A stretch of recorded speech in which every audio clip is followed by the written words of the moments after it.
आप सबका हार्दिक अभिनंदन, सुस्वागतम। आप सबने जहमत गवारा की है, समय निकाला है।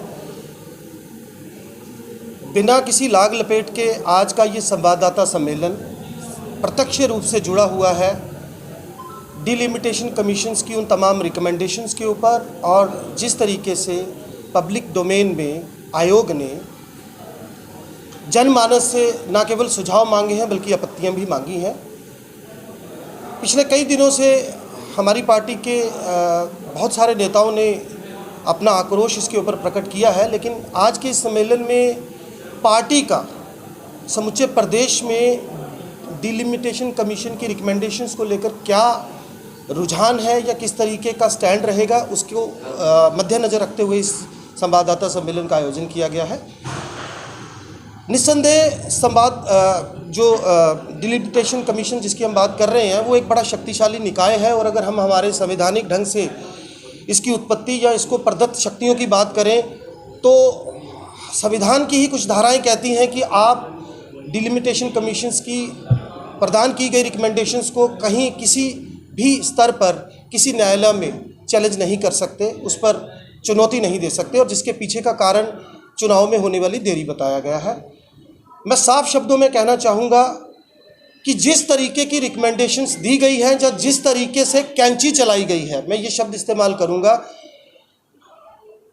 अगर हम संवैधानिक ढंग से देखें तो इस तरीके के किसी भी डिलिमिटेशन में अगर हम पिछला भी पूरा इतिहास निकाल लें, 4 मरतबा अब तक डिलिमिटेशन कमीशन पूरे देश में बना है, और उसी के हिसाब से जो विधानसभा या लोकसभा क्षेत्र है उनको जोड़ा या कम करके आंका गया है। लेकिन इस मर्तबा मैं कुछ उदाहरण के साथ बताना चाहूँगा। मसलन सबसे पहले अगर हम सांबा ज़िले की बात करें तो करीब आज से 6 महीने पहले पूर्व काबीना मंत्री सुरजीत सिंह सलाथिया ने भारतीय जनता पार्टी को ज्वाइन किया था। बीते दिन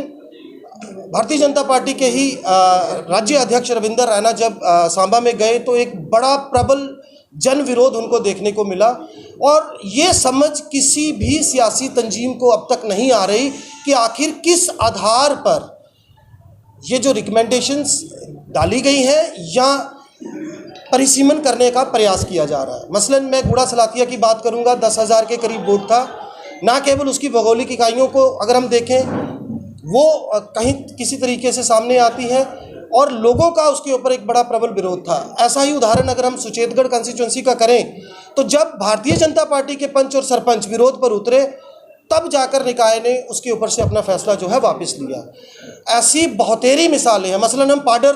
विधानसभा सीट की बात करें तो करीब 55,000 के ऊपर समुच्ची विधानसभा का गठन कर दिया गया, जबकि उसकी तुलना में अगर हम भदरवा की बात करें 1,61,000 के करीब का मतदाता या पॉपुलेशन जो है वहाँ की काउंट होती है। तो हमारा पार्टी के एंड से ये मानना है कि निस्संदेह किसी भी ऐसे शक्तिशाली निकाय को चुनौती नहीं दी जा सकती, लेकिन जनमानस की भावनाओं का ध्यान रखना और उनकी पूरी नुमाइंदगी को जब तक आयोग निष्पक्ष ढंग से सामने नहीं लाएगा, ना तो लोगों को रिप्रेजेंटेशन मिलेगा और ना ही लोग जो हैं उनका आक्रोश कम होगा। अंत में मैं कुछ एक पर्टिकुलर समुदाय की बात करना चाहूँगा। जैसे रिफ्यूजियों की अगर हम बात करें तो समुची आरसपुरा बेल्ट से होते हुए अगर हम कठुआ तक चले जाएं तो एक बहुत बड़ी तादाद उनकी थी। बावजूद उसके ऐसी सीट्स को रिजर्व किया गया जहां पर जनसंख्या जो कि मूल आधार होता है ऐसे किसी भी परिसीमन का, उसे सिरे से दरकिनार किया गया है। तो आम आदमी पार्टी की इस संभागीय स्तर के सम्मेलन में ये एक स्पष्ट संदेश जो है ये हम अपनी तरफ से देना चाहते हैं, और एक अनुरोध भी निकाय से करना चाहते हैं, क्योंकि हमें ये लगता है कि ये एक तरह का क्लियर कट आईवाश है। ये सच है कि उन्होंने आपत्तियां मांगी हैं, लेकिन जब आप उन आपत्तियों को कहीं किसी जगह पर चुनौती नहीं दे सकते तो किसी एक सियासी तंजीम को या किसी नेता विशेष को अगर पार्टी या निकाय किसी तरह का राजनीतिक लाभ पहुंचाने की कोशिश करता है तो उसका पुरजोर विरोध जो है वो आम आदमी पार्टी करेगी। आम आदमी पार्टी का हर कार्यकर्ता, हर नेता, हर पदाधिकारी इसके विरोध में उतरेगा। और मैं अंत में आपको दावे के साथ ये कहना चाहता हूँ कि जिस सियासी मुफाद या फ़ायदे के लिए ये सारी कहानी रची गई है, निश्चित तौर पर आगामी विधानसभा चुनाव में इसका फ़ायदा होने के एवज में मैं दावे के साथ ये कहना चाहूँगा नुकसान होगा, क्योंकि आज का मतदाता जागरूक है और बहुत अच्छी तरह से समझता है कि किस तरीके से ये सारी प्लानिंग करके परिसीमन के नाम पर विधानसभा और लोकसभा सीटों को इस तरीके से प्लान किया गया है जिसका लाभ जो है एक सियासी तंजीम को हो। आज के लिए इतना ही। आप सबका एक मर्तबा फिर से बहुत बहुत धन्यवाद।